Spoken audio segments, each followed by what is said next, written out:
agradecer a espiritualidade amiga, a espiritualidade, os mentores da Casa de Oswaldo Cruz, responsáveis por esse grupo, por esse estudo. Agradecer a cada um dos nossos espíritos protetores, agradecer a oportunidade de estarmos aqui unidos. São tantos novos irmãos. Muito obrigada, Senhor. Muito obrigada por tantas pessoas, por tantos irmãos juntos aqui, buscando compreender o lado, a vida verdadeira, né? O outro lado, buscando abrir, descortinar a consciência. Muita gratidão, Senhor, por essa possibilidade de estar aqui junto com eles. Pedimos as bênçãos e luzes para cada um dos nossos irmãos que estão aqui, para todos que passam pela nossa mente também. Pedimos a espiritualidade amiga que ampare, que ilumine e que intua nossa querida irmã Eni para ministrar essas informações, essa aula. Gratidão, Senhor, muita gratidão por todos que estão aqui. Sejam todos muito bem-vindos. Se aconcheguem no coração de André Luiz, para que a gente possa viajar e compreender tudo que ele veio nos trazer. Muito obrigada, Senhor. Muito obrigada aos nossos mentores que fizeram de tudo para que estivéssemos aqui. Pedimos assim, com muita gratidão, a autorização para iniciar o nosso curso e pedimos a proteção do nosso curso para que ele se mantenha com muita paz, com muito amor e com muita coesão. Graças a Deus. Que assim seja. Assim seja. Obrigada a todos. Boa noite a todos que já chegaram agora e que eu só cliquei. Tá? Boa noite. Boa noite, Gisele. Boa noite a todos que foram chegando. Eu acho que o slide está aparecendo para todos, né? Caso haja algum problema, vocês me dêem um toque. Então vamos lá, vamos às nossas colocações. Hoje o nosso assunto, como eu combinei com vocês, talvez nem todos estejam aqui hoje, os mesmos que estavam na outra aula, mas eu havia combinado que nós vamos tentar dar 2 capítulos. Mas, caso não dê, que existam perguntas, colocações de vocês, a gente não tem que correr. A gente vai dar um capítulo só, porque eu também quero que vocês se coloquem e tirem as dúvidas de vocês. Se eu amarrar muito, eu acabo não dando chance para vocês se colocarem, tá bom? Então, acho que a gente deixou combinado assim. Uma outra coisa que eu quero deixar para vocês também, quem precisar falar comigo, alguma coisa, vocês têm lá no grupo acesso ao meu número de telefone, como eu tenho o de vocês, né? Então vocês podem falar pelo privado comigo. Então vocês podem me mandar um zap pelo privado, tá bom? O grupo é fechado porque eu não permito postagem. Senão muita gente fica uma confusão muito grande, tá bom? Então eu peço a vocês que se vocês precisarem de alguma coisa, eu estou à disposição. Mas aí vocês vão me procurar no privado, tá bom? Qualquer problema, eu posso demorar um pouquinho para responder, porque quando eu estou trabalhando, eu estou fazendo atendimento, eu não fico com o meu celular fica distante. Então assim, eu só vou mexer no celular depois.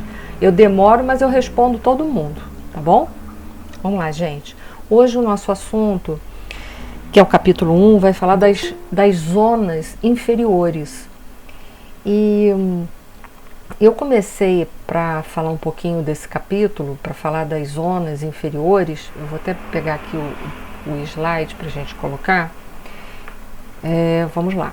Eu escolhi um capítulo do livro Evolução em 2 Mundos. Eu não vou ler, mas eu vou deixar aí para vocês saberem aonde que está essa informação que eu estou passando para vocês, porque isso é obrigação minha.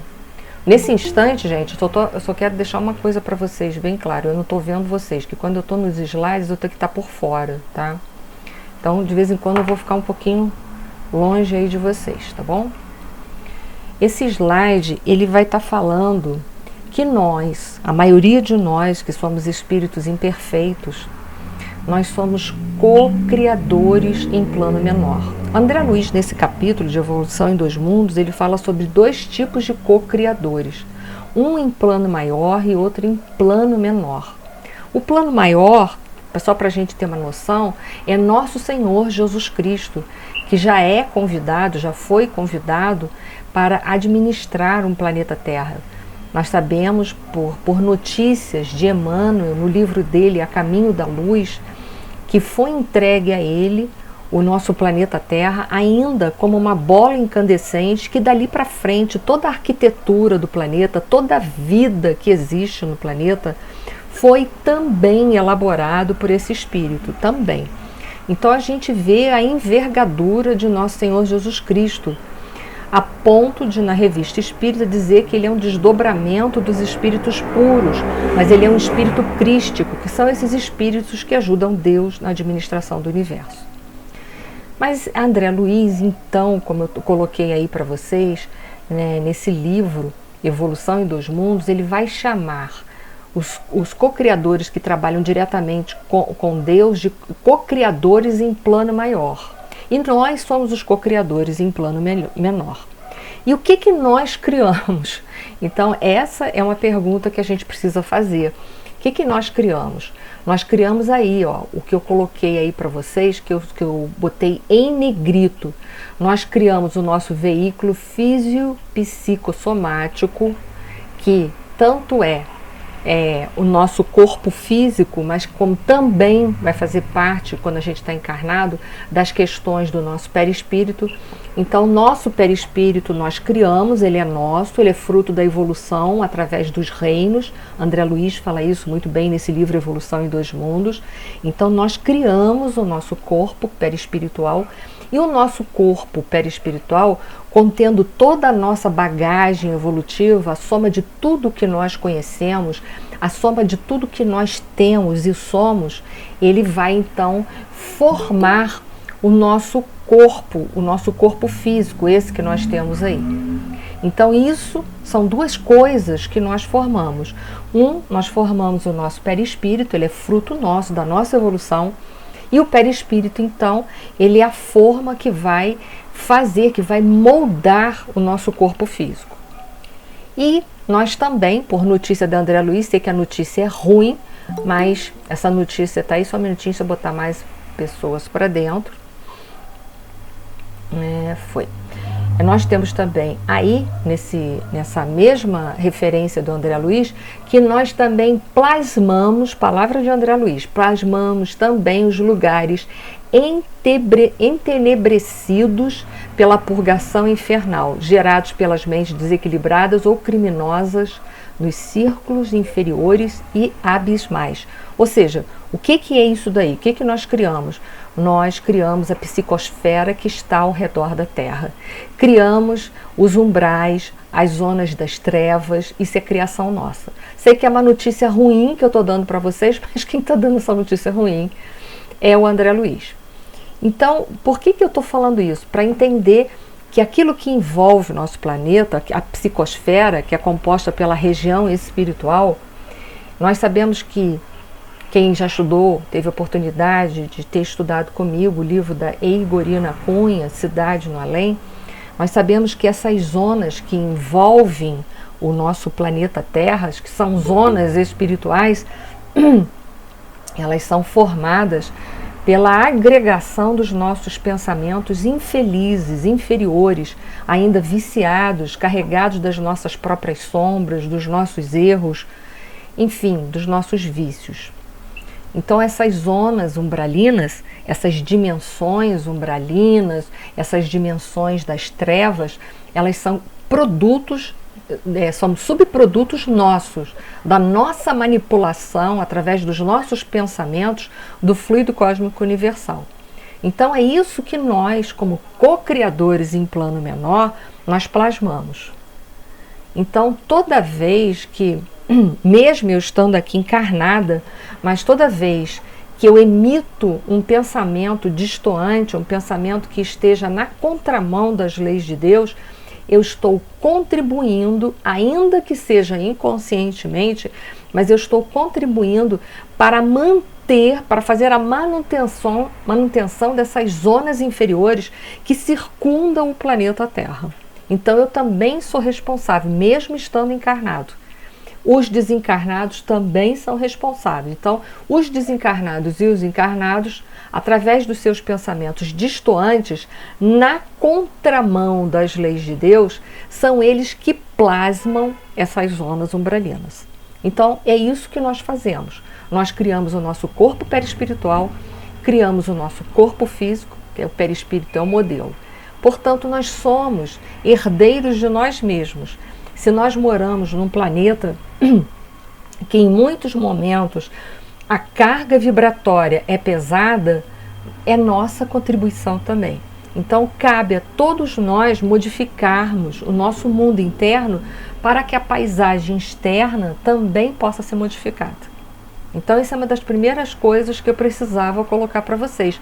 Porque quando o André Luiz vai falar das zonas inferiores, eu acho que a primeira pergunta que a gente faz é quem criou isso?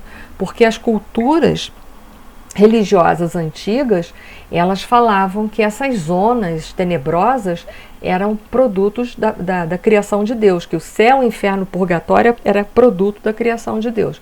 E hoje, com as informações que nós temos da doutrina dos espíritos, nós sabemos que essas zonas são criadas pelos nossos desequilíbrios, ainda pelos nossos descompassos evolutivos, né? Por nós estarmos andando na contramão das leis de Deus.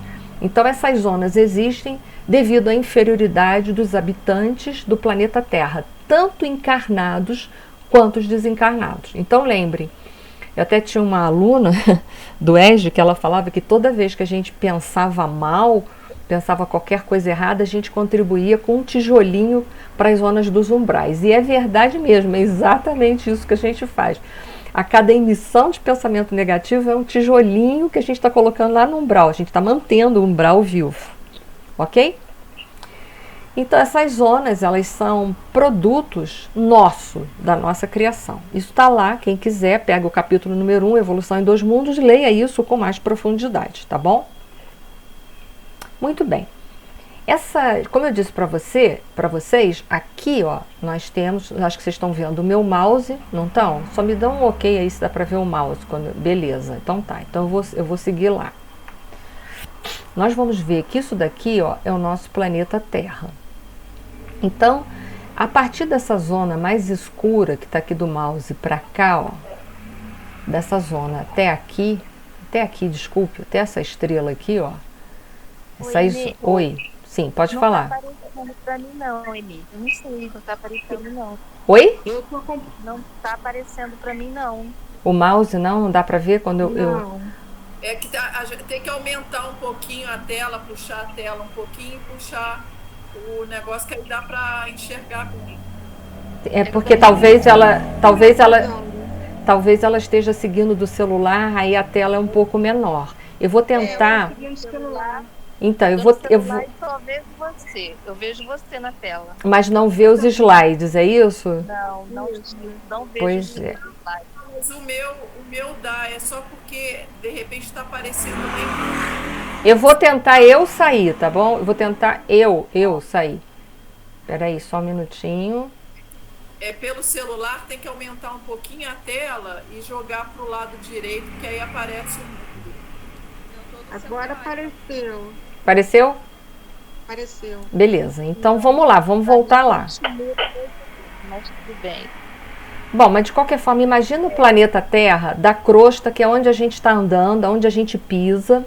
Eu vou tentar narrar, que aí vai ficar mais fácil para vocês, para quem não está vendo, tá bom?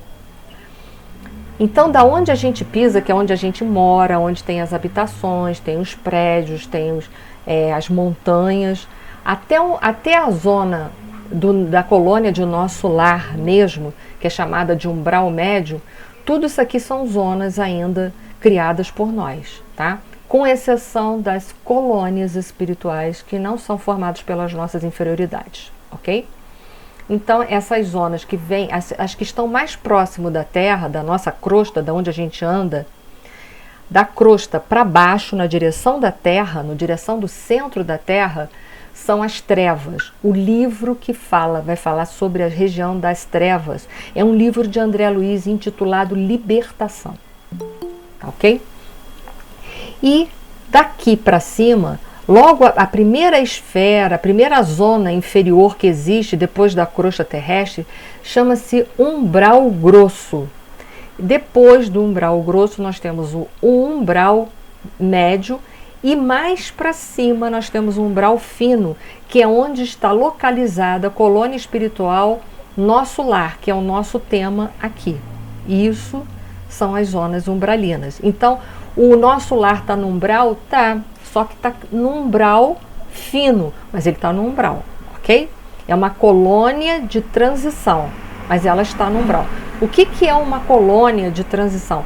Uma colônia de transição, ela é composta por pessoas, por espíritos desencarnados que precisam ainda encarnar, que necessitam reencarnar aqui na Terra ainda. Por isso ela é denominada colônia de transição. Então os que lá se encontram necessitam reencarnar, ok? Então vamos lá. Então vamos seguir aqui o nosso assunto. Isso aqui tudo, nós vamos ter uma aula que vamos falar só sobre isso. Logo no início dessas zonas inferiores, a gente vai ver um desabafo do André Luiz, que diz respeito ao estado de consciência dele. Ele coloca assim: sentia-me, na verdade, amargurado, doente nas grades escuras do horror, cabelos eriçados, coração aos saltos, medo terrível senhoreando-me, senhoreando-me. Muita vez gritei como louco, implorei piedade e clamei contra o doloroso desânimo que me subjugava o espírito. Mas quando o silêncio implacável não me absorvia a voz estentórica, lamentos mais comovedores que os meus respondiam-me aos clamores. Desse parágrafo aqui a gente vai ver o sofrimento do André Luiz, mas pela declaração de como ele se encontrava, que era cabelos iriçados, corações aos saltos, e até mais para frente ele vai colocar que ele já estava andrajoso, rasgado, barbado, isso tudo. Isso mostra o estado de consciência do André Luiz. E por que eu estou falando de estado de consciência? Porque umbral não é uma localidade. Umbral é um estado de consciência. É onde as almas ainda muito afastadas de si mesmos, muito afastadas da sua condição de espíritos imortais, ou seja, por negarem, por não tratarem, por não buscarem a sua condição de espírito imortal, eles vão ficar um período no umbral para poder expurgar literalmente essa falta de consciência, essa consciência que está adormecida das verdades, das realidades espirituais. Por isso ele se sentia assim, um abandonado, um largado. Aquilo ali fala muito do pano de fundo, apesar dele não saber disso, mas fala muito do sentimento dele de culpa por nunca ter dado ênfase à busca da vida religiosa. Ele viveu tão somente para a vida material. Então ele se sentia ali um condenado, literalmente, alguém que estava condenado, largado totalmente ali, uma condição que ele não compreendia. Por essa falta de compreensão, por esse distanciamento dessa realidade espiritual, que ele se encontrava nas zonas umbralinas. É por essa razão que ele estava ali. Ele não tinha condições de fazer um entendimento maior. Então ele precisou permanecer, escursar ali um período que a gente vai ver mais para frente. Para quê? Para que a consciência do André Luiz despertasse para as realidades espirituais, que ele estava muito afastado dessa realidade espiritual. Então ele estava ali não por ser uma pessoa terrível, ele não era uma pessoa terrível, não era um homem horroroso que fazia mal para os outros, perverso, que se comprazia no mal. Não é isso, não é essa a questão. A questão do André Luiz foi o distanciamento dele da realidade da vida espiritual. Ele viveu só para a matéria. Então o que ele fez? Ele abafou muito a consciência dele. Então ele precisou passar esse período na região umbralina para que ele se despertasse, que é o que a gente vai ver no capítulo 2, a forma pela qual ele conseguiu começar a realizar um mínimo de despertamento para poder enxergar a ajuda que todos temos. Porque todos nós aqui temos mentores espirituais, todos, sem tirar nem pôr. Nós temos anjos de guarda, todos nós. Nós não estamos largados pela bondade, pela misericórdia de Deus. Todos nós somos cuidados, nós somos velados, nós somos amparados, nós somos direcionados. André Luiz não era diferente de nada disso. Só que ele se fechou para a realidade espiritual. Então, pois não. Oi, Márcia. Era a sintonia dele que estava vibrando de forma mais baixa. Exatamente. Era assim. Sim, era a sintonia, né? Porque a sintonia nossa diz respeito ao nosso estado de consciência, certo? Uhum. Sim, ele estava tão distante dessas realidades espirituais que ele vibrava só para os valores materiais, não por mal, mas por uma questão de ter feito um grande investimento nisso a vida inteira. Então ele vibrava dessa forma. A realidade para ele era a realidade material e não a espiritual. Apesar de que aqui ele já começa a se questionar, né? Como é que pode? Está morto, mas está vivo? Mas enfim, de qualquer forma, ele ainda estava muito encharcado de toda aquela influência da matéria, de toda aquela vivência tão somente para as coisas materiais.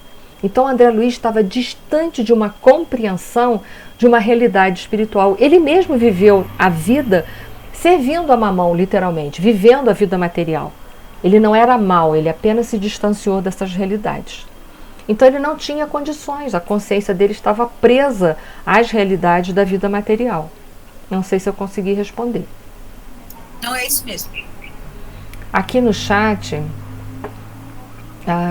tem uma colocação assim: o pensamento tem realmente poder, sim. Infelizmente também para criar essas zonas inferiores. Sim, o nosso pensamento tem poder. O nosso pensamento, ele tem o poder de nos enfermar e tem o poder de nos curar. Tem o poder de criar as zonas umbralinas e tem o poder de criar uma colônia espiritual para albergar várias almas e ajudá-las no seu processo de evolução espiritual. Para ver quantos poder a gente tem só tem que direcionar. Outra colocação que fizeram aqui no chat ele relata isso no final do 8º parágrafo. Era forçoso reconhecer que nunca procurara as letras sagradas com a luz do coração. Exatamente. Ele sabia da vida, ele sabia das religiões, mas ele não procurava nada disso. Ele viveu para o mundo material. Essa era a realidade dele. Então ele estava tão afastado dessa realidade que ele não conseguia compreender a realidade espiritual. Então, ele não teve outro jeito. Ele acabou tendo que ficar um período no umbral para ele conseguir despertar para uma nova realidade. Ok? Alguém quer fazer alguma pergunta? Enia? Sim. Pode falar, Ana Lúcia. Isso acontece com todas as pessoas que têm que são voltadas para esse material? Ou cada caso é um caso também? Por exemplo, ele foi, mas poderia alguém que tenha voltado para o material não acontecer isso? Poderia? Não. Se a gente viveu aqui a vida inteira só para os valores materiais, sem jamais cogitar, sem jamais refletir em outra coisa que não seja isso, tão somente para a vida material, nós não temos como... A morte não transforma ninguém. Nós, quando morremos, nós continuamos a ser as mesmas pessoas. O André Luiz, ele faz essa colocação o tempo todo. Aliás, naquela introdução que foi feita anteriormente, tanto por Emmanuel quanto por André Luiz, eles relatam isso. A gente morre como a gente é. Se a gente viveu, dedicou a nossa vida só às realidades da matéria, viveu, acreditou só nisso, a gente não é porque morreu, a gente se transformou numa outra pessoa. A gente vai levar a nossa realidade para lá, tá? Depois tem outras colocações aqui no chat. Ele depois fala do imediatismo. Fala não adestrar os órgãos para a vida nova. Exatamente. Ele não estava nem um pouco ambientado com as questões da vida espiritual. Então ele morreu totalmente despreparado. A única coisa que o André Luiz conhecia era o mundo intelectual, e a vida material. E é ponto final. Isso foi a vida do André Luiz. E era ponto final. Ele não cogitava de nada espiritual, ele não cogitava de nada relacionado ao espírito, ao autoconhecimento, à vida de depois da morte. Nada disso não interessava para o André Luiz. Provavelmente foi um homem que até olhou muito pouco para as próprias emoções. Ele lidava com o racional, com a vida material do dia a dia. Ele era um homem prático. A gente vai ver isso mais para frente. E ainda colocar assim, o último parágrafo, ele dá o melhor de todos os recados. A gente vai chegar lá, vamos lá, tá? Então, essa é a razão pela qual o André Luiz, ele permaneceu um período, que a gente vai ver mais para frente, um período de tempo no umbral, por causa do estado dele de consciência. Joana de Ângeles, eu não coloquei aqui, mas posso deixar como referência para quem quiser estudar mais, num livro específico chamado Ser Consciente, tem um capítulo lá que vai falar sobre esses estados de consciência. Então, ela vai seguir a um filósofo e psicólogo russo chamado Gurdjieff, onde ele vai citar alguns níveis de consciência, mas ele pelo menos coloca em 2 grandes blocos para a gente entender. No estado de consciência de sono e no estado de consciência desperto. O que acontece no estado de consciência de sono? São aqueles espíritos que vivem tão somente para a vida material, não cogitam de nada da vida espiritual. E esse filósofo, já lá no tempo dele, na pesquisa dele, ele dizia que grande parte da humanidade vive mergulhado dentro do estado de consciência de sono. E isso atrapalha muito quando a gente morre, porque a gente não entende, não sente, não se prepara para uma realidade espiritual. A gente nem cogita sobre isso. A gente é pego quase que de surpresa. E agora? Eu morri, mas eu estou vivo? O que é isso? Como é que é? Né? Não se preparou para nada. Chegar lá totalmente cru para essa realidade. Então precisa da dor para fazer um despertamento maior nessa pessoa. Ok? Sigamos. Isso aqui são desenhos, né, que retratam, essa é a localidade das zonas inferiores, que ele relata que ele vê seres, né, com formatos horríveis, com formas horríveis, e que isso a gente também tem oportunidade de falar, que nós podemos perder a nossa forma física e termos essa forma, às vezes, de animais ou de brutos, de pessoas brutas, né, de homens primitivos, porque quem dá forma ao nosso perispírito é o nosso pensamento. Isso a gente sabe. O nosso pensamento ele plasma e molda o nosso perispírito. Então há espíritos que desencarnam às vezes com um grande processo de culpa ou até com grandes crimes que cometeu aqui na humanidade, que ao chegar no mundo dos espíritos, né, na dimensão espiritual, eles estão tão perturbados pela sua própria consciência que alguns deles perdem a forma corporal, podendo até assumir a forma de animais. Isso é chamado de zootropia, tá? Porque o nosso perispírito ele tem a forma, a aparência que nós empregamos para ele, que damos a ele através dos nossos pensamentos, através da nossa consciência. Né? A consciência promove os pensamentos. Então, André Luiz relata que nessas zonas aonde ele está, ele vê essas formas dantescas, que são os espíritos que perderam a sua forma humana, estão com formas embrutecidas e animalescas, os seus perispíritos. Tem uma pergunta aqui no chat que eu não entendi muito. E quando esses espíritos não têm essa consciência? Não se acham errados? Desculpa, eu não entendi. Como assim, não tem consciência da vida espiritual? Essa é a pergunta? Não se achar, no caso dos erros, quando não tem consciência dos seus erros, pois quando a gente não tem consciência dos nossos erros, mas que deveríamos ter, né? Por isso que o objetivo da doutrina dos espíritos é fazer com que o homem mergulhe dentro dele e ele se conheça, porque ele se conhecendo, ele saberá o que ele traz de bom e de ruim. E nós temos lá dentro, na questão 621, fala que as leis de Deus estão esculpidas na nossa consciência. Então, só não tem acesso à lei de Deus quem não quer olhar para dentro de si próprio. Então, aquele que se coloca na contramão disso tudo, que está caminhando dessa forma, que está e caminhando desta forma comete erros, ele não pode merecer o céu. Isso a gente vai ver no livro Céu e Inferno também. Ele não precisa ficar em regiões tenebrosas se ele não cometeu grandes crimes, mas ele não tem como ir, por exemplo, para uma colônia Nosso Lar sem consciência de quem é ele, sem a consciência dos erros que ele cometeu. Então entenda, essas regiões elas existem porque lá nessas regiões vão albergar espíritos que ainda estão com as suas consciências adormecidas das leis de Deus. Não são zonas de punição, mas são zonas que dizem respeito ao nosso nível evolutivo. É isso que eu quero colocar. Deus não pune ninguém. A gente só tem a moradia de acordo com o nosso nível de consciência. Então, aqueles espíritos que se encontram distanciados da sua realidade, eles não podem merecer o céu, eles podem não merecer o inferno. Céu e inferno eu estou falando de uma forma figurada, só para a gente estabelecer um entendimento. Mas não tem como aquele que não lutou para praticar o bem, para fazer o bem, que não auscultou a sua consciência, que a nossa consciência, quando a gente para fazer uma reflexão, a gente lá dentro sabe quando a gente está agindo, tem uma vozinha lá falando, pega leve, porque isso aí não é o caminho, né? É só a gente auscultar a nossa consciência. Então, essa é a questão.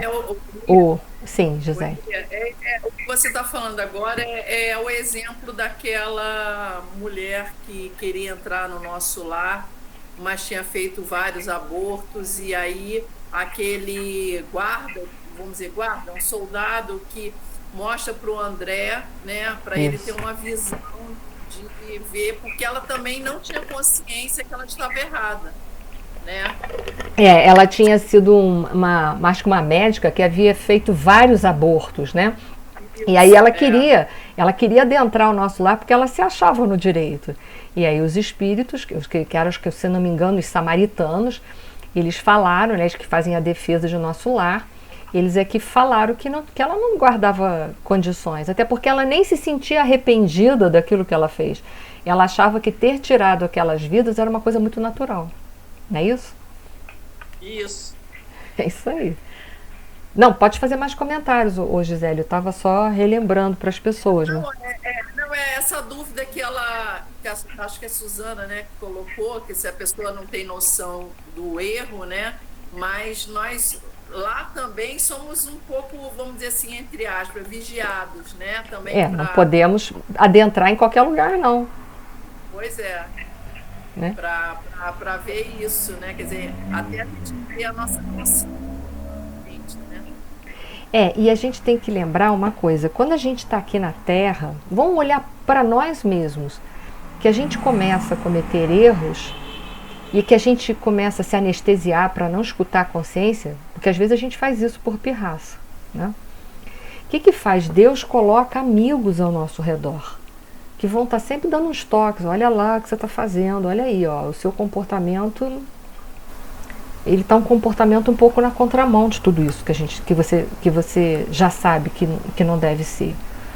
Então, se a pessoa deliberadamente ela continua, a gente tem que entender, é um direito, é um livre-arbítrio dela escolher viver como quer, mas também, a gente tem que entender que assim como a gente pode escolher, a gente tem que responder pelas escolhas que nós fizemos durante a nossa vida. Ninguém há aqui hoje destituído de uma ajuda, tanto do plano espiritual, quanto a própria espiritualidade movimenta amigos ao redor para nos alertar que o nosso caminho está errado. Olha, não vai andando por aí não, que isso aí que você está fazendo está na contramão. Então Deus, ele sempre nos alerta para ver se a gente consegue voltar ao caminho. Agora, se deliberadamente a gente caminha, continua, como esse caso que a Gisele lembrou, que nós vamos ter oportunidade de estudar, essa mulher, que era uma profissional da área de saúde que fazia o aborto, ela não estava arrependida não. Apesar de alertar a ela que ela precisava reconhecer para ela poder renovar a vida dela, ela se achava a rainha dos direitos, ela se achava certa e ela não queria ouvir. Só que ela queria uma condição melhor sem se arrepender dos atos errados, sem ouvir que ela havia cometido um delito. Ela não queria ouvir isso, ela queria uma coisa melhor, mas sem modificar-se interiormente, né? O Paulo colocou aqui no chat pra gente assim: no mundo de provas e expiações, todos têm noção do certo e do errado. Em termos gerais, sim, a gente guarda ligeira noção, sim, do que é certo e do que é errado. E como eu disse para vocês, quando a gente está anestesiando muito a nossa consciência, Deus, na sua infinita misericórdia, envia sempre pessoas para nos ajudar e nos aconselhar. Então, cabe a gente abandonar, afrouxar um pouco os laços do orgulho e abrir as nossas percepções para aquilo ali. Porque não é possível, se uma pessoa falou, a segunda falou, a terceira falou, será que eu estou tão certa assim? Está na hora da gente sacudir, está na hora da gente ir buscar, né? Então, é colocado para a gente, às vezes, outras pessoas para nos ajudar. Ninguém está largado nesse mundo. Como eu disse, todos temos mentores espirituais, nós temos os nossos familiares, até de outras vidas, espíritos familiares, que também na espiritualidade oram, vibram por nós, trabalham para que nós acertemos. E aqui na Terra também é mobilizado pessoas para nos ajudar ao despertamento da consciência. Então, assim, a gente não pode dizer que a gente foi largado aqui e que se vira, né? Sim. Eu acho que a velocidade com que você consegue se conscientizar de que você está no erro é o tamanho do seu orgulho, né? Sim. Está diretamente relacionada com o seu orgulho. Porque se você é muito orgulhoso, você não vai admitir que você está errado. Exatamente. Né? As pessoas vão te dizer 1, 2, 3, 4, 5, 6, 7, 8. Você vai falar, meu Deus, esse povo está louco. Eu estou, né? E isso depende. Por isso que, como o Paulo falou, todos têm noção. Noção eu acho até que tem, mas o orgulho não deixa enxergar. Né? Uhum. O orgulho é uma escama que nos impede de perceber. Né? Então, mas é isso que você também colocou, a gente sempre é alertado, a gente tem amigos aqui na Terra, amigos encarnados, não só desencarnados, mas encarnados também. Então a gente não está aqui ao léu. Para a gente chegar a desencarnar numa condição dessa, não foi porque Deus não fez nenhum investimento na gente, deixou para lá que se dana, ele não buscou também que se dana, azar foi dele que não buscou. Não, foi ajudado uma vez, 2, 3, 4, foi ajudado, mas fechou os ouvidos. E a gente vai ver pela história do André Luiz para frente, vocês vão ter oportunidade de ver nesse livro, que ele recebeu alguns toques durante a vida dele. Só que o orgulho era muito grande. O orgulho era muito grande. Ele se achava um homem de ciência, era um homem inteligente. Pelo que a gente vê aqui, é um homem muito inteligente. Então isso também inflava o orgulho dele. E fazia ao mesmo tempo com que ele se fechasse para ouvir muitas coisas de fora.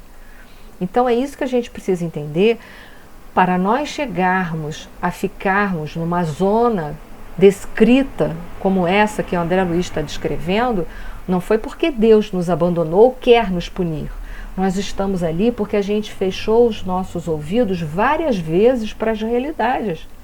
Ajuda a gente sempre vai ter, a misericórdia de Deus nunca. E a gente vai ver para frente André Luiz falando da misericórdia de Deus. Para frente, quando ele larga um pouquinho do orgulho, ele vai falar da misericórdia de Deus. Para frente vocês vão ver isso. Então olha só, ele não estava ali de gaiato no navio não, tá? Ele não estava. Nós somos herdeiros de nós mesmos. Então, ele coloca ali nesse parágrafo, algum companheiro desconhecido estaria, a meu ver, prisioneiro da loucura. Formas diabólicas, rostos alvares, expressões animalescas surgiam, de quando em quando, agravando-me o assombro.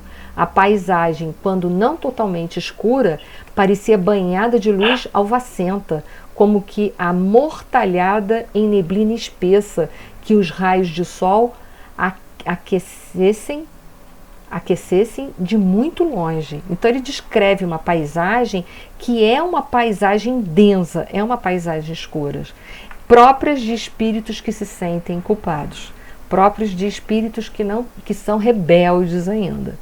Então André Luiz, ele está lá todo naquele contexto, a gente vê que mais para frente ele se vitimiza. Ele vai falar, por que eu estou nessa condição? Não é? A A gente vai ver que mais para frente ele se vitimiza, mas a gente vai ver também mais para frente do que chamam ele. E ele vai ver que ele não gosta de ser chamado assim porque ele não acha que ele seja. Então, mais para frente ele vai entender que lá está, né? E aí ele coloca assim: atormentava-me a consciência, preferiria a ausência total da razão, o não ser. Por quê? Porque ali, gente, no mundo espiritual, as nossas máscaras caem. O que a gente não quis ouvir durante toda a nossa vida, porque não interessava para a gente ouvir, porque era duro de ouvir, no mundo espiritual a máscara cai. E ali aqueles espíritos sabiam quem era André Luiz. Vocês acham que aqueles espíritos estavam atormentando ele facilmente, assim, de bobeira? Atormentava porque tinha sintonia. No fundo, André Luiz, ele era um homem arrogante, a gente vai ver isso mais para frente, cheio de si mesmo. Então, ele trazia a culpa no cartório, né? Então, ele não estava atormentado ali, porque, coitado, ele caiu de gaiato no navio. Ah, Deus esqueceu dele. Ele estava ali numa condição que ele precisava expurgar um pouco o orgulho dele para que ele pudesse enxergar a ajuda que ele sempre teve a vida dele toda. Como nós temos a nossa ajuda o tempo inteiro, né? Eu não sei se eu estou me fazendo entender para todos, mas se eu não tiver, vocês me façam perguntas. Eu não conseguindo responder, eu peço ajuda aos universitários. Enia, eu tenho uma dúvida, Enia. Sim, pode falar. Assim, eu não sei se agora é a hora certa de perguntar isso. É, né? Sim, é a hora que você pode, faz. Mas olha só, ele caiu lá no umbral, né? Ele, né, por causa desses problemas todos de consciência, de comportamento. Mas ele não saiu ali do umbral. Como é que alguns podem sair e voltar para a Terra e ficar aqui assombrando aqui embaixo e outros não conseguem sair ali do umbral, né? Mais à frente a gente vai ver que a prima ai, como é que é o nome daquele rapaz que vai ajudar o André Luiz? Tobias, Elísias, eu não sou boa de nome. Vocês sabem que o Elísias, né? Eu não sou boa de nome, não. Vocês sabem que eu derrapo pra caramba, né? A prima dele quer voltar para a Terra e não consegue, não ultrapassa o umbral. Quer dizer, isso sempre foi uma dúvida que eu tive. Como é que uns conseguem ficar aqui e outro, como acontece agora na viagem, né? Tem o Alexandre, que ele sai do umbral, vem para a Terra, da Terra vai para o umbral. Quer dizer, eu sei que ele não vai conseguir entrar no nosso lar, porque tem aqueles samaritanos lá que bloqueiam. Mas, assim, essa coisa de ficar andando para lá e para cá, se ele tem esse poder, né, de andar. Aí eu vou vou seguir um raciocínio assim. Isso é uma constatação, certo, Gisele? E é uma constatação também que quem é que coloca a gente numa prisão? É nós mesmos, nossa consciência. Né? Não somos nós mesmos que nos trancafiamos, somos nós que tiramos a nossa liberdade, ou somos nós que podemos também nos libertar. Então, esse ir e vir, eu estou falando de dimensões parecidas. Esse ir e vir, muitas vezes, é brecado pela nossa própria consciência ou até por questões de que essa pessoa também tem um aspecto, a gente mesmo se aprisiona.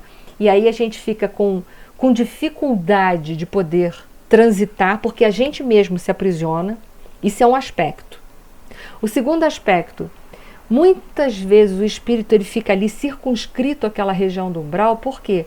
Porque se sabe que se ele puder voltar à Terra, ele também vai perturbar pessoas que não merecem, não guardam afinidades, sintonias, não merecem passar por aquilo ali. Então tem muitos aspectos da lei, mas um aspecto da lei é essa: quem é que te trancafia em qualquer lugar? Quem é que te joga para o umbral? É Deus que te bota lá? Não, é você, pela tua afinidade moral, que vai ser atraída por uma dimensão espiritual compatível com a sua evolução espiritual. E quem é que não te permite avançar de um lugar para o outro? Estou dizendo, voltar para a Terra, ficar transitando aqui. Muitas vezes somos nós mesmos, pela nossa consciência de culpa, que nos privamos, né? E aí a gente se trancafia por tanta culpa, ou muitas vezes a gente não pode ir em direção a outros porque nós perturbaríamos profundamente a evolução daqueles que ficaram aqui, que não merecem mais passar por isso. É da lei, é da lei. Mas aonde a gente está, a gente só não pode esquecer isso. Aonde eu me encontrar espiritualmente é compatível comigo. Eu quero sair dali, eu vou ter que fazer alguma coisa para sair dali. Eu quero merecer algo mais, eu tenho que fazer. O próprio André Luiz não pôde sair dos umbrais e voltar para casa. O próprio André Luiz, depois que foi para a colônia espiritual Nosso Lar, não teve permissão para vir visitar a sua família. Por que ele não teve? Primeira pergunta. Por que André Luiz não teve permissão, por exemplo, quando estava... Estou dando um exemplo abrangendo. Por que não teve permissão para sair da colônia Nosso Lar? Já que ele estava numa colônia acima, ele poderia visitar a Terra com facilidade. Poderia? Por que ele não... Ele não tinha equilíbrio ainda. Ele não tinha equilíbrio emocional. Ele se desequilibraria a ponto tal que ele voltaria para as regiões da onde ele já tinha saído. Ele perturbaria a vida familiar mais do que ele achava que ele poderia ajudar. Ele se tornaria um obsessor predileto do atual marido da própria esposa. Então, há muitas coisas envolvidas no porquê que eu não posso transitar tanto. Primeiro, porque sou eu que me trancafio pela própria infração às leis. E muitas vezes não me é permitido mais voltar, porque mais eu perturbaria aqueles que não merecem a minha perturbação. Então, há muitas coisas inseridas dentro disso daí. Por que a gente não pode, aqui em sono, ir visitar os nossos parentes que já partiram para a vida espiritual? Tem duas respostas também. Uma, porque eu não estou preparada, e outra, porque talvez eu iria provocar mais desequilíbrios nos que lá estão do que propriamente benefícios. Então, quando a gente está cerceado, a gente não está cerceado por um acaso. Quando a gente está cerceado, tem uma razão de ser para estarmos cerceados. Né? Por exemplo, um espírito trevoso, né? Talvez aqueles que já leram o livro Libertação, do mal, né? Das trevas. Com quem você acha que eles se afinizam aqui na Terra, a ponto de poder obsidiar? Com quem já guarda a culpa do cartório ou de outras vidas ou que tem comportamentos semelhantes. Certo? Se eu não tenho culpa no cartório, esses espíritos vão conseguir se afinizar comigo e me obsidiar? Não. Não vão. Então, a gente precisa entender que esses espíritos também, eles têm acesso às coisas até onde Deus permite os acessos. Aonde não pode, eles não vão mesmo, de verdade. O mal só vai se manifestar até onde possa se manifestar. Até onde ele possa se manifestar. Senão a gente era joguete de tudo isso. Então, muitas vezes o espírito é obrigado a ficar circunscrito no umbral, primeiro porque ele está com a consciência de culpa atrelado, amarrado ali, e muitas vezes ele não pode sair porque ele causaria perturbações, então a espiritualidade breca ele ali. Você tem que ficar aí, não pode ir avante. Tá? Foi? Foi, tá ótimo. Então vamos lá. Então vamos seguir. Eu acho que a gente só vai conseguir um capítulo mesmo, tá, gente? Não estou correndo, então eu quero chegar lá. Eu botei esse filho pródigo aqui de propósito para a gente pensar. Ele colocou assim: em momento algum o problema religioso surgiu tão profundo aos meus olhos. Olha aí. Então ele tinha conhecimento da religião, mas ele nunca se interessou. Olha o livre-arbítrio. Eu tenho conhecimento, tenho famílias ligadas à religião, mas simplesmente eu não estou interessado nesse assunto. Porque o meu interesse é viver a vida material, é gozar as coisas daqui da terra. Esse negócio de religião, isso é coisa pra gente fraca. Muita gente pensa assim. Em momento algum, o problema religioso surgiu tão profundamente aos meus olhos. Os princípios puramente filosóficos, políticos e científicos figuravam-se-me agora extremamente secundários para a vida humana. Claro, por quê? Porque toda essa intelectualidade dele não fazia ele sofrer menos, nem tampouco libertava ele da onde ele estava. Então ele viu que tudo aquilo que ele tinha, que foi um investimento pesado na vida dele, nas questões filosóficas, nas questões da política, nas questões da vida material, nas questões da vida só profissional, intelectual, hoje hoje não servia para nada para livrar o André Luiz dos sofrimentos que ele estava vivendo. Então ele lembrou da religião, ele lembrou. Por quê? Porque possivelmente alguém já tinha soprado isso nos ouvidos dele. E nós vamos saber, pelo esse mesmo livro, na obra mais à frente, a mãe dele era um espírito muito bondoso e religioso. E que hoje, a gente vai descobrir mais para frente no livro, que ela está numa região acima de nosso lar. Então André Luiz recebeu bons conselhos quando ele foi educado? Recebeu, mas a gente só segue se a gente quiser, não é? Então ele estava abandonado à sorte? Não, ele não estava abandonado à sorte. André Luiz recebeu educação religiosa. Possivelmente a mãe dele falou de princípios moralizadores com ele. Tanto é que essa mulher, onde ela está hoje? Mas o que fez André Luiz? Ah, a mamãe é tão boazinha, mas esses assuntos são muito caretas, eu vou viver minha vida. A gente sempre tem alguém na vida da gente que lembra a gente que a gente precisa mudar. E ele coloca assim: significavam, a meu ver, valioso patrimônio nos planos da terra, mas urgia reconhecer que a humanidade não se constitui de gerações transitórias, e sim de espíritos eternos, a caminho de gloriosa destinação. Por que eu botei filho pródigo? Porque o filho pródigo é aquele que se afastou das leis de Deus e depois ele estava com muita fome, que não era uma fome só física, mas era uma fome espiritual, que não tem nada na matéria que possa saciar essa fome espiritual. Então, depois dele ter muito vivido as coisas materiais, mas visto que estas não saciam uma série de outras questões, ele então, o que ele faz? Ele volta para a casa do Pai. Ou seja, ele volta a viver a vida espiritual. Ele volta para a realidade espiritual. Ele volta para buscar a realidade dele. E qual é a realidade dele? Eu sou o espírito imortal. Eu estou aqui só de passagem. Então a gente vai vendo que aí André Luiz começa a cair a ficha. É claro que esse primeiro capítulo aqui, ele passou uma série de anos até cair essas fichas todas. Mas foi o sofrimento que despertou o André Luiz. Poderia ter sido amor? Poderia. Quantos convites ao amor a vida faz pra gente e a gente fala que não está afim? Que a gente não está afim, que a gente não está afim e que a gente não está afim. Né? Então é isso que a gente precisa começar a organizar. Esse algo é a fé, manifestação divina ao homem. Olha ele falando da fé. Ele não falou da fé por falar, ele falou da fé porque alguém um dia já falou da fé para ele, ou ele já viu a fé em alguém um dia. Ninguém fala daquilo que nunca viu na vida. Então André Luiz foi ajudado, enquanto estava aqui na Terra, muito. Mas ele escolheu o caminho dele. Ele tem um livre-arbítrio. Ele foi alertado? Foi, mas ele escolheu o que ele quis. E agora ele está lembrando que a fé é aquilo que te leva para o atemporal, que é lá onde ele está. Na vida espiritual, que é o que ele é, espírito mortal. O espírito imortal é eterno. E agora ele não está sabendo lidar com essa realidade. Por quê? Uma realidade que ele nunca quis procurar, mas ele lembra das realidades. Alguém um dia já falou alguma coisa disso para ele. Senão, como é que ele ia lembrar disso se ninguém nunca tivesse dito isso para o André Luiz? Ele não teria como se recordar de nada disso. E aí ele... Oi.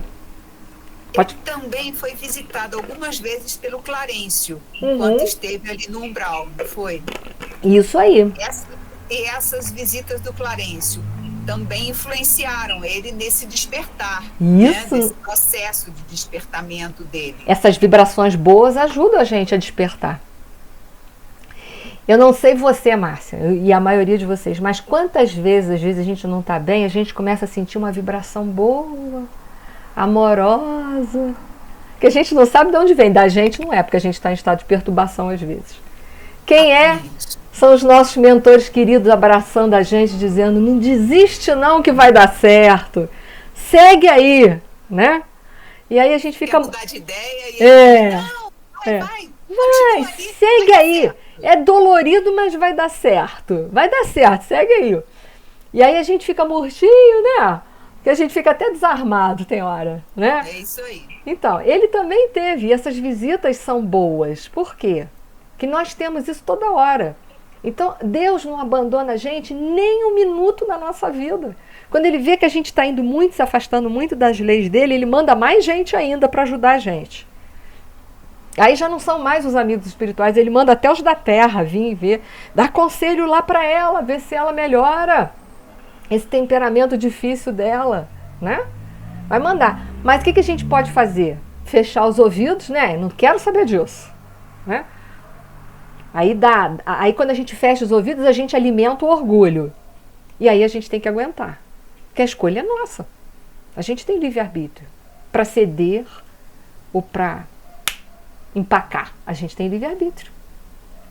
Então, assim, para André Luiz ter colocado isso aqui, esse algo é a fé, a manifestação divina no homem, porque é a nossa fé que nos conecta a Deus, é a nossa fé que nos conecta com a realidade espiritual.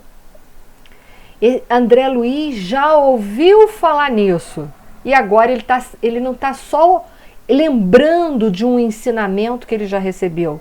Ele está sentindo o ensinamento recebido. Ninguém lembra de algo que nunca aprendeu. A gente lembra de algo que a gente já ouviu alguma vez na nossa vida. Então ele agora está pensando, é mesmo, né? Talvez a minha vida pudesse ser diferente. Então ele está começando a cair as fichas dentro dele. E ele coloca assim para a gente findar.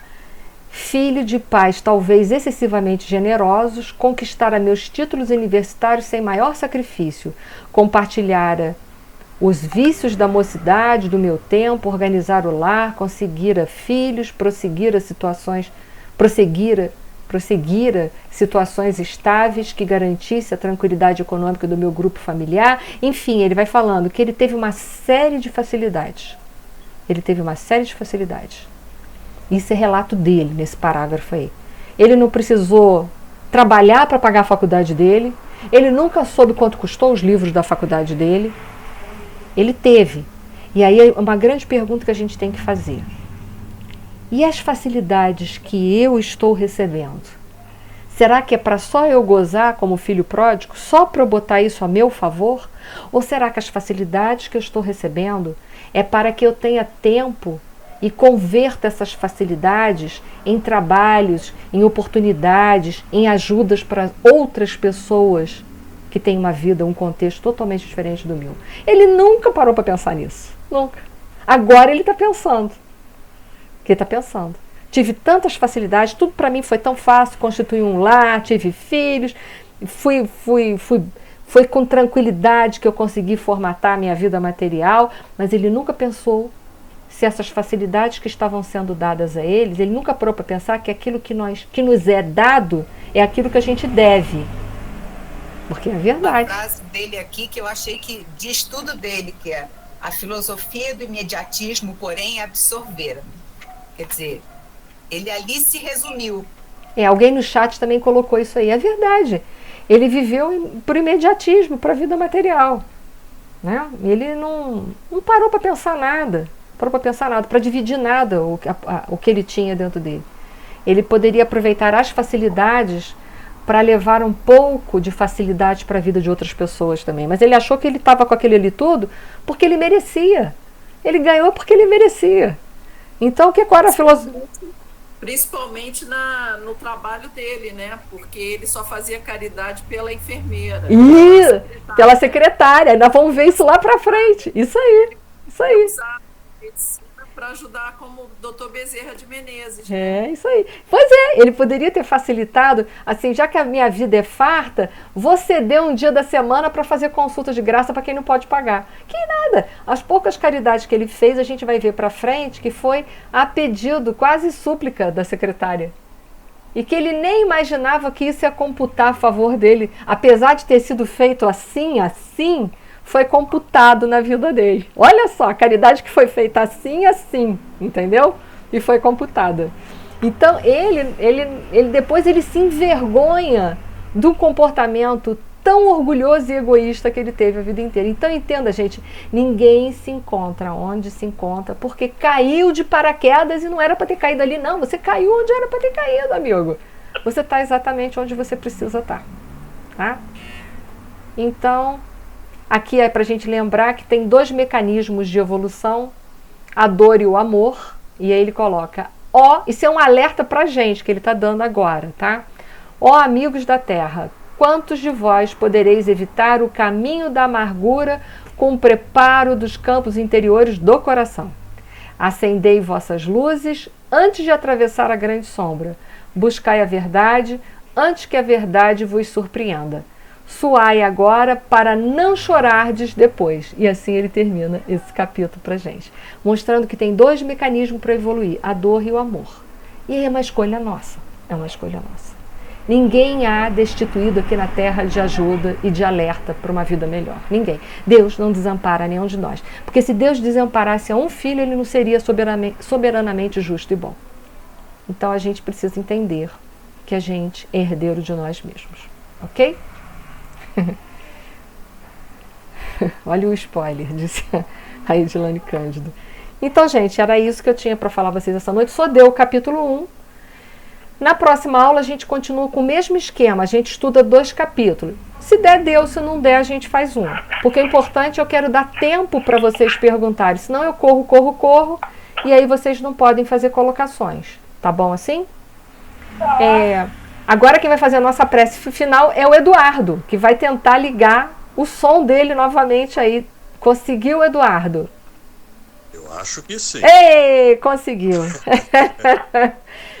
Por gentileza, faça a nossa prece final e que cada um de nós possamos pensar em nós mesmos, porque não por um ato egoísta, mas por um ato de misericórdia, e em todos aqueles que se encontram ao nosso redor, no planeta Terra, a todos que andam na contramão deliberadamente, ok? Obrigada a todos. O Eduardo vai fazer a nossa prece, por favor. Eu peço que a todos em sintonia. Oi.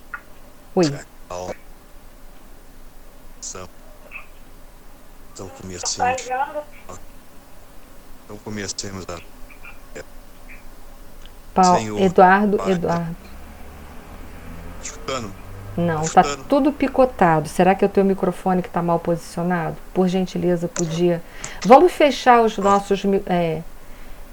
Melhorou? Vê se agora... Acho que sim. Pode fazer, por favor.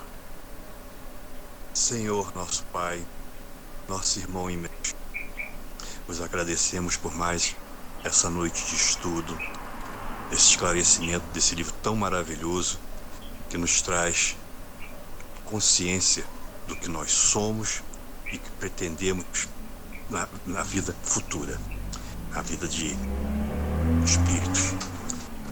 Nós pedimos a vós que nos dê forças, fé para continuarmos nossa luta, na nossa caminhada. E cada dia a mais na nossa vida é um presente. Não é só o presente do dia, mas é um presente que é o dia. Então vamos pedir a Deus, pedir a nosso Espírito protetores, a Jesus, nossos mentores, nossos anjos da guarda, que estejam sempre junto a nós, estejam sempre nos amparando e nos guiando.